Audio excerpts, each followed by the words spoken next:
नमस्कार मित्रों, एक विषय है जीवन का। हमारा जीवन कैसा होना चाहिए, हमारा जीवन सफल कैसे हो, मैं जीवन में खुश कैसे रहूं और जीवन के उन उद्देश्यों को कैसे पूर्ण करूं जिन उद्देश्यों के लिए मेरा जन्म हुआ।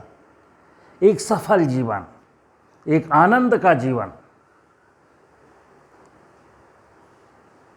बहुत से लोगों के विचार हैं, मत हैं, और बहुत से लोग नाना प्रकार के यत्न करते हैं कि मेरा जीवन सफल हो, मैं सुख में शांति में जीऊँ, मेरे सामने कोई संकट ना आए। बहुत सारे मठ हैं, मंदिर हैं, संप्रदाय हैं, मजहब हैं जो लोगों को नाना प्रकार की शिक्षा देते हैं कि आपका जीवन ऐसे हसीन हो सकता है। लेकिन फिर भी अधिकांश आप देखेंगे कि संपूर्ण दुनिया में एक निराशा का भाव है। आज की तारीख में किसी से पूछो कि आप अपने जीवन से खुश हैं क्या? 60 साल तक आपने इतना कुछ किया, अब आपको शांति मिली है क्या? आप बच्चों से खुश हैं क्या? समाज से खुश हैं क्या? नहीं। तो जिंदगी चलती चली जा रही है निराशा में, अभाव में, भय में, अज्ञानता में। आज का जो मेरा विषय है वो विषय ये है कि जो जीवन का सफ़र है, उस जीवन के सफ़र में क्या चीज़ें हम ऐसी करें कि जो मेरा जीवन जो है, सफ़र जो है, वो आनंदमय तरीके से गुजर जाए और मरते समय हमको कोई पछतावा ना हो कि हे ईश्वर, हे परमात्मा, हे भगवान, काश अब थोड़ा वक्त दे दे तो मैंने सारी जो जीवन में भूलें कि मैं सुधार सकता हूँ। तो ये विषय है जीवन यात्रा का। तो जीवन की जो मेरी यात्रा है वो यात्रा कैसी होनी चाहिए, वो यात्रा मुझे कैसे करनी चाहिए। आपने कभी ट्रेन में सफ़र किया होगा। आप टिकट लेकर के एक स्टेशन में ट्रेन में बैठते हैं, रास्ते में किसी से दोस्ती होती है, जिससे दोस्ती हुई आपको पता नहीं है कि उसको उसको किस स्टेशन पर उतरना है। घंटे 2 घंटे का सफ़र था, 100-200 किलोमीटर का सफ़र था, आपकी दोस्ती हो गई थी, लेकिन वो उसका स्टेशन आ गया, वो उतर गया, तो आपको बड़ा अफसोस हुआ कि हे भगवान, ये तो उतर गया। आपको भी कहीं ना कहीं उतर जाना है। आपसे किसी ने दोस्ती कर ली, आप भी उतर जाते हैं। तो एक जीवन का जो सफ़र है, वो जीवन का सफ़र जैसे ट्रेन में अगर हमको अच्छा सा जीवन सफ़र मेरा खूबसूरत हो, तो सीधी सीधी बात है, जब आप ट्रेन में या बस में चढ़ते हैं तो वो बस में, वो ट्रेन के सफ़र में आपका जन्म हुआ है और ये तय है उतरना है।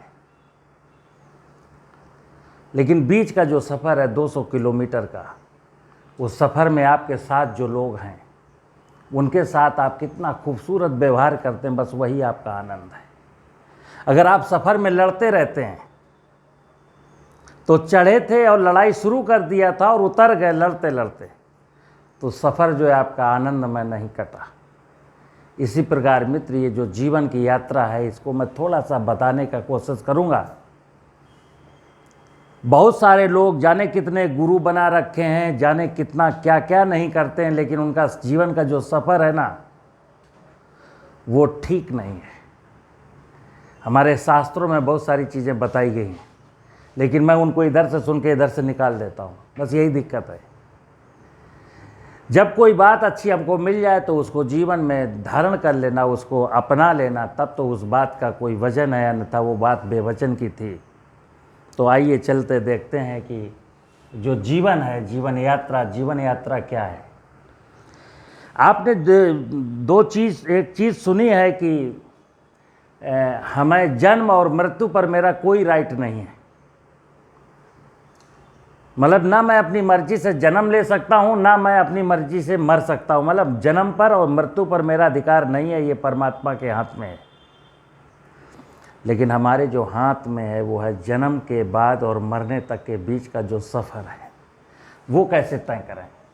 तो देखिए, ये जन्म है और ये मृत्यु है। अब ये हमारा जन्म हुआ, मुझे मृत्यु मेरी कब होनी ये डिसाइड नहीं है, और मृत्यु को बांधना अपने बस में कर लेना या मृत्यु को जीतना ये किसी के बस में नहीं है।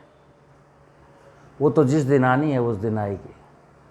अगर इसमें एक्सटेंशन चाहिए किसी को, जैसे आपने देखा होगा कि बहुत सारे लोगों को जो सेवा क्षेत्र में है, प्राइवेट सेक्टर में, सरकारी सेक्टर में, तो उनका सेवा विस्तार हो जाता है। वैसे तो लोग 60 साल की उम्र में रिटायर हो जाते हैं, लेकिन कई बार कुछ लोग नियोक्ता के इतने नज़दीक होते हैं, इतने प्रिय हो जाते हैं कि नियोक्ता उनका 5 साल का कार्यकाल बढ़ा देता है।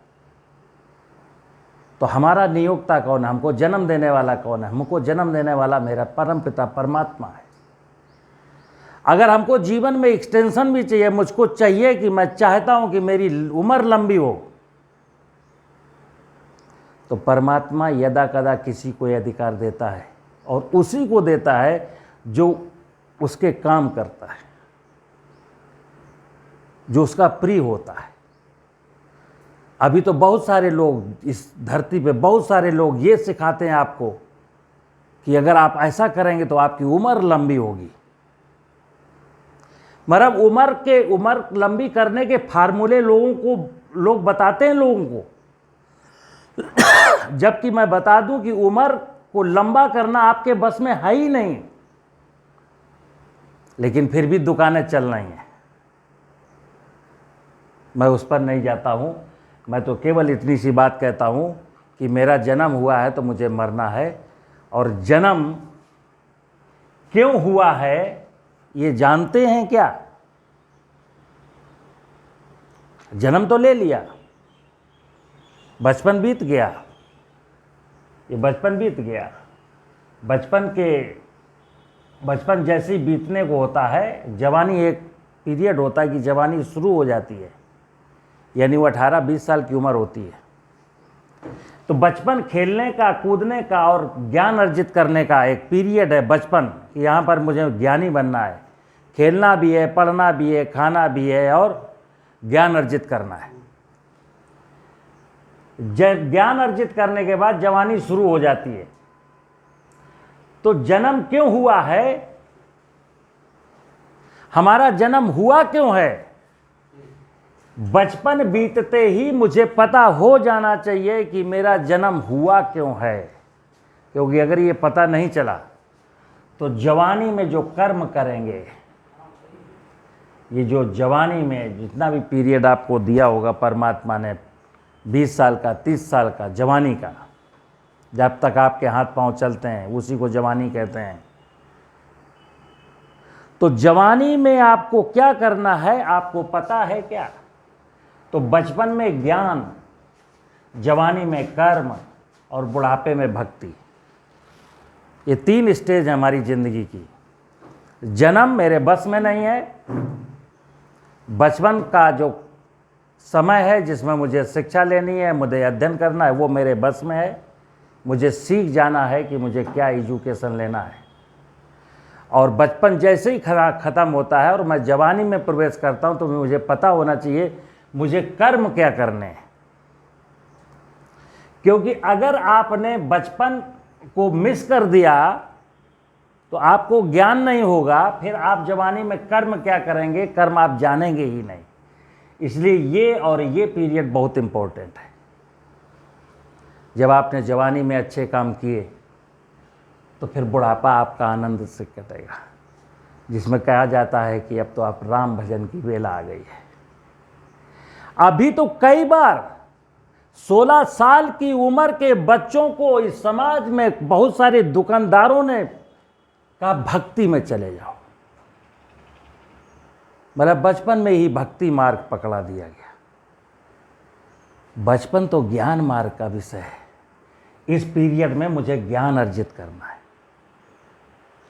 फिर जवानी में कर्म मार्गी होना है, फिर बुढ़ापे में जाकर के भक्ति मार्गी होना है। कहते हैं ना, जीवन के कल्याण, अगर जीवन में कल्याण चाहते हो तो 3 में से एक काम करो, या तो भक्ति मार्गी हो जाओ, या ज्ञान मार्गी हो जाओ, या कर्म मार्गी हो जाओ। नहीं मित्र, यहीं पर कुछ चंद लोगों ने मनुष्य को मिसगाइड किया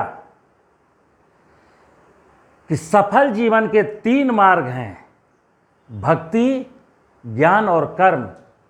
तो किसी ने कह दिया कि हमने तो भक्ति को पकड़ लिया। तुम जवानी में भक्ति को पकड़ लिए, जब कर्म मार्गी होना चाहिए तो भक्त बन गए, उससे क्या फायदा? तो मित्र, 3 मार्ग है, 3 चीज़ें हैं। जन्म पर मेरा अधिकार नहीं है, मृत्यु अटल सत्य है, शाश्वत सत्य है, आप कब चले जाएंगे पता भी नहीं है। हमें नहीं पता कि मैं 45 साल की आयु में मर जाऊंगा। 18 साल की उम्र में मैं जवान हो गया था, तो 18 साल से और 45 साल के बीच में जो मेरा वक्त था वो कर्म मार्गी था। वहाँ पर मुझे कर्म करना चाहिए था। मैं क्या सोचता हूँ, कुछ दिन बाद कर लूँगा, कुछ दिन तो आनंद कर लूँ, फिर करूँगा, और रेल निकल जाती है, हम चले जाते हैं, सफ़र पूरा हो जाता है। फिर क्या होता है? आपने देखा होगा, जन्म के समय दुनिया का हर बच्चा रोता है, और जो नहीं रोता उसको रुलाया जाता है। जन्म के समय मुझे रोना ही पड़ता है, एक नेचुरल प्रक्रिया है, और जो नहीं रोता उसको फिर रुलाया जाता है, कैसे भी रोए। लेकिन मृत्यु के समय हमारा टारगेट क्या है? कहते हैं कि हमारा तो जीवन सफल हो गया। ये सफल जीवन किसका हो गया? तो मैं आपको एक बहुत मोटी चीज़ बता दूं कि आए थे रोते रोते, और जो व्यक्ति मरते समय हंसते हंसते जाएगा उसका जीवन सफल माना जाएगा। लेकिन आपने देखा होगा ऐसा बहुत कम होता है। लोग आते भी रोते रोते हैं, जीवन भर रोते हैं, और मरते समय भी रोते हैं। तो प्रश्न ये है कि तुम आए क्यों थे? रोने के लिए आए थे? परमपिता परमात्मा ने आपको इस सुंदर सी बगिया में रोने के लिए पैदा किया था। बचपन में तो उसने कहा था कि रोना है, रोए थे। जवानी भर रोते रहे, बुढ़ापे भर रोते रहे, और मरने का वक्त आया तब भी रोए। तो एक ही सूत्र है कि आया था बेशक रोते हुए, लेकिन जाऊंगा हंसते हंसते। मैंने एक चीज़ बताई आपको कि जीवन के अंत में जो व्यक्ति जितने अधिक से अधिक लोगों को रुला करके जाएगा, जवानी में हमारा काम है कितने अधिक से अधिक लोगों को हंसाऊं। यंग स्टेज में हमने कितने लोगों के चेहरे पर मुस्कान लाई, ये आपकी उपलब्धि है। और मरते समय आपके मरने पर कितने अधिक से अधिक लोग रोए हैं, ये आपकी उपलब्धि है। तो जवानी में हंसाना है, मरते समय लोगों को रुलाना है, और स्वयं हंसते हंसते जाना है। आपका जन्म क्यों हुआ? माता पिता की आपसे कुछ अपेक्षाएं हैं, आपको ध्यान देना है जवानी में कि मेरे माँ बाप ने मुझे पैदा किया था, उनकी कुछ अपेक्षाएं होंगी मुझसे। क्या मैं उनकी अपेक्षाओं पर खरा उतरा? फिर हमसे समाज की अपेक्षाएं हमसे कुछ, मैंने समाज की अपेक्षाओं पर मैं खरा उतरा, समाज की अपेक्षाओं को पूर्ण किया। फिर भगवान यानी प्रकृति, क्योंकि इस प्रकृति का शरीर है, इस प्रकृति ने पाला है, और मरने के बाद इसी प्रकृति की गोद में विलीन हो जाना है। तो प्रकृति की भी कुछ अपेक्षाएं थी मुझसे। मैंने क्या प्रकृति की अपेक्षाओं को पूर्ण किया? ये अपने आप से पूछना है कि क्या जवानी में पूछना है। और ये जो मैंने बताया, बुढ़ापे में पूछने का वक्त नहीं है। बुढ़ापे में अगर आप इस बातों को मनन चिंतन करते हैं तो कोई फायदा नहीं, क्योंकि वक्त बीत गया। अब तो आपको रोते रोते जाना ही है। हर चीज का समय होता है। माता पिता की अपेक्षाएं क्या है, समाज की अपेक्षाएं क्या है, भगवान की अपेक्षाएं क्या है, ये सारा चिंतन का विषय जवानी का है, ये बुढ़ापे का नहीं है। क्योंकि बुढ़ापे में अगर आपको ध्यान आया कि मुझसे लोगों की क्या अपेक्षाएं थी, तो आप ठीक है समझ तो गए, लेकिन वो अपेक्षाएं आप पूरी कैसे करोगे? तो जन्म एवं मृत्यु के बीच का जो सफ़र है वो जीवन यात्रा कहलाती है। और इस जीवन यात्रा में एक शब्द आता है निर्णय, क्विक निर्णय, फटाफट डिसीजन, अच्छा डिसीजन, किसी के बहकावे में नहीं, किसी के बरगलाने में नहीं। हमको क्या करना है, किस निमित्त आए थे, बस कहानी खत्म। पंडित जी ने बोला है, मौलवी जी ने बोला है, बोलता रहे कोई। यही लोग आपको फंसाते हैं। कुछ जाति के ठेकेदार आपको गुमराह कर देंगे, कुछ मजहब के ठेकेदार आपको गुमराह कर देंगे। परमात्मा ने सबको बराबर बराबर दिमाग दिया है, बराबर दिमाग है। उसने कहा है अपने मन से अंतरात्मा की आवाज़ को सुनना, अपनी अंतरात्मा को पहला गुरु बनाना। मैं आपके अंदर बैठा हूं। वो परमपिता परमात्मा जो दुनिया को संचालित करता, उसका एक अंश आपके अंदर गाइड करने के लिए बैठा, और आप यहां टटपुंजिए गुरु बनाते घूम रहे हैं। शर्म करो। क्योंकि आप ध्यान रखना, जो ये देता है ना, परमात्मा का जो अंश है, वो जो शिक्षा दे सकता है आपको, वो कोई नहीं दे सकता। क्योंकि सारी दुनिया तो व्यवसायीकरण की ओर है। अब तो गुरु भी कुछ लेके देता है। बड़े बड़े जो धर्म के ठेकेदार हैं, वो भी गिव एंड टेक के सिस्टम पर चलते हैं। जब तक आपसे कुछ अच्छा द्रव्य नहीं मिलेगा, तब तक आपको कोई आशीर्वाद भी नहीं मिलेगा। तो पहला गुरु आपका वो परमपिता परमात्मा, जिसका अंश यहाँ है, और उसने सबको सोचने की, समझने की पर्याप्त शक्ति दी है। तो मुझे क्या कुछ चीज़ें उठानी है समाज से। जैसे ये मैंने आपको बताया कि जन्म एवं मृत्यु के बीच में ज्ञान, कर्म और भक्ति 3 रास्ते हैं।